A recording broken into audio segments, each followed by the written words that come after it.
Hey, welcome back to Grow Food San Antonio. We're going to be talking a little bit about how to plan your garden. Some of the things you want to first keep in mind when planting a garden is asking yourself first, what do you want to even grow? What are you wanting to get out of this garden? Is it vegetables? Is it produce? Is it medicinals? Is it sometimes just pollinators, butterflies and bees? Or is it sometimes just like flowers? You really want something that looks appealing, that is someplace that you can go and relax. And a lot of these things can be achieved by the same features and stuff too. So always asking yourself that question first. What is it that you're really wanting to grow? And there's always an idea on being able to expand upon that later. Also, you want to keep in mind is how long will your garden be around? So is this a rental property? Are you only going to be there for about a year? That might determine what kind of materials you use, maybe just like a wood bed. Um, or is this a place where you're living? You know, are you going to be there for multiple years? Do you want this garden to be around for a long time? You know, do you want these structures to be more permanent, and do you want to expand out that way? Or even if it's an apartment or things like that, you know, if you're going to have to be there for a short period of time, you're moving around a lot, growing in containers and buckets. Those are things that you can consider depending on that question. The other thing you want to keep in mind, as we discussed in a couple of videos prior, is the sun flow. You know, where does the sun move? Where does the shadow move? How much sun does an area get? You know, is something full sun, that's 6 to 8 hours of sunlight? Or is it partial sun where it's only 4 to 6 hours? Or is it even less than that, less than 4 hours, you know? These are all things that you want to consider that you're going to be working with, and what kind of plants you can be dealing with. Certain plants where there's a flower or a fruit or a vegetable often will need more sunlight, so that's something to kind of consider. But if you're just growing certain kind of shrubs and things like that that are medicinal, sometimes those work in the shade. So really you want to just be trying to observe your property and making decisions about where the sun is, where the water flow is at. So we just released a video about determining where water flows and planting, as they kind of say, planting where the water is at. You know, plant the water first before you plant your garden. Another one is just where you move around in it. Is this going to be a space? If this is a herb garden, is it close by your kitchen? Are you going to be able to access it? You know, how far away from the house is it? Are you able to get to it very easily, or do you have to move around through a lot of things? Is it going to be in the way of a lot of structures and stuff like that?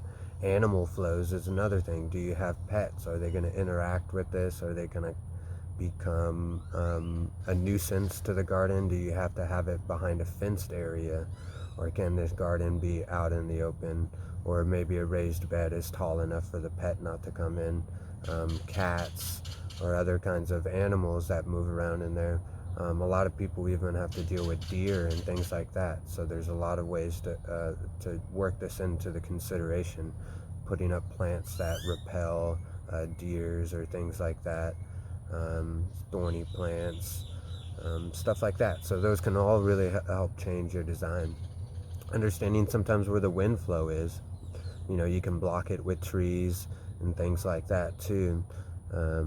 You want to be able to make sure that the wind isn't like, it's not a wind tunnel and that stuff is going to come through and knock down a bunch of banana trees or knock down a bunch of seedlings. Or we've even had it sometimes where we've grown corn in an area and it all get knocked down whenever there's a heavy windstorm. So those are things to kind of consider with that. But really, you just want to be able to observe your space. They say to be able to observe your space for over a year before you're planting. This is maybe more of a long-term garden than if you're at this house for a long time. If it doesn't really take that much consideration, or you're on a balcony and you know what you need and you just need the buckets, you know, move very quickly with that. But basically take time, take a little bit of space to kind of observe what's going on around you and how that might affect some of those things. Secondly, you want to map out the space. So you can either kind of walk this space with using your feet steps as increments to kind of measure for, and know that you went to the corner and that was 15 steps, and then you went over and that was 20 steps, and then kind of taking a ruler on a piece of paper and trying to mark out where 15 steps would be on that scale and 20 steps on that scale, and how to kind of make a smaller scale version on a piece of paper, because this will really allow you to start throwing around different designs on really how to utilize the space differently, without having to kind of be in the ground and make decisions like that.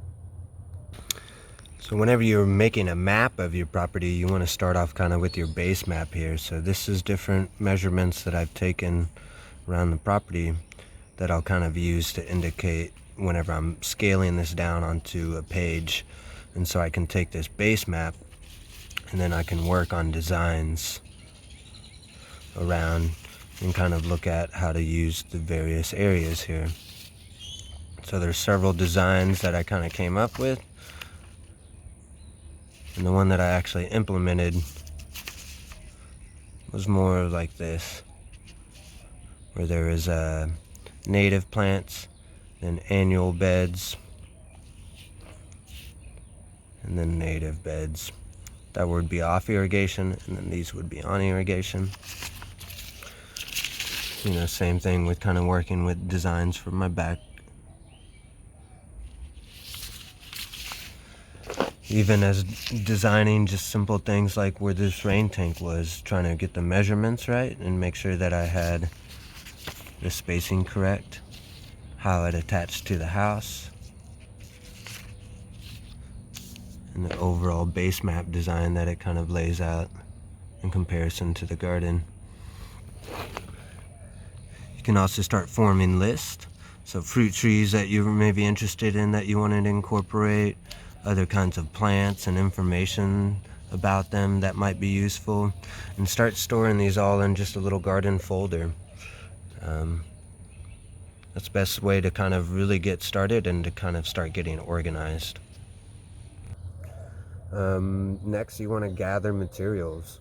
So you want to, if your garden bed is going to be made out of logs or rocks, gathering that, you know, if it's going to be using sheet mulching, grabbing cardboard, starting to stock up on cardboard. Make sure you know where you're going to get your mulch from, your soil. Make sure those things are ready to go whenever you need them.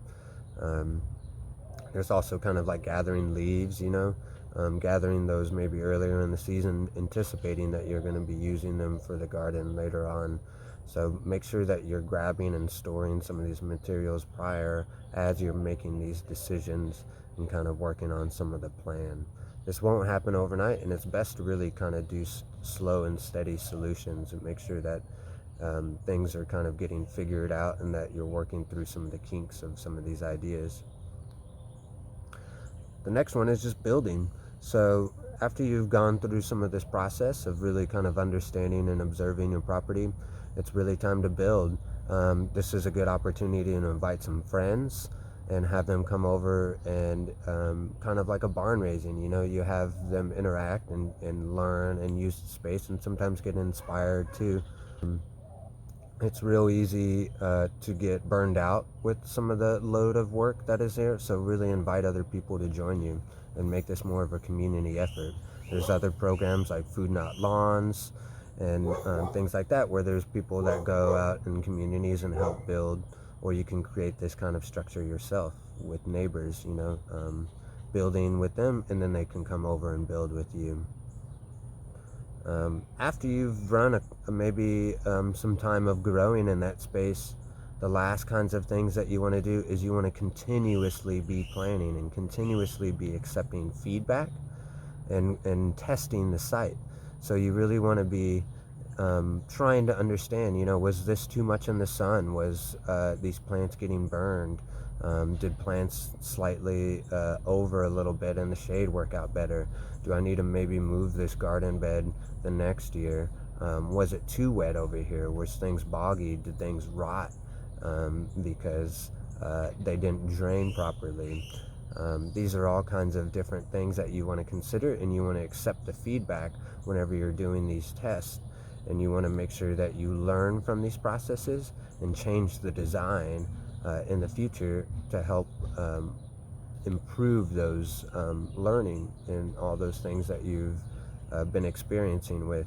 You want to be able to develop new theories and be able to apply those changes. So make sure you like and subscribe. Make sure to share with folks that you think might be interested, and I really hope this kind of helps build some of the confidence that you might be looking for when trying to make some of these steps. I know it can be really daunting, but really a lot of this happens from just actually experimenting and really just getting in and getting to work. So I encourage you to just start as soon as possible and just start getting familiar with the plants and kind of what's going on, and really be able to accept that these aren't permanent changes, and that we can make these changes as we go on if we've maybe made a mistake. Thanks. Bye.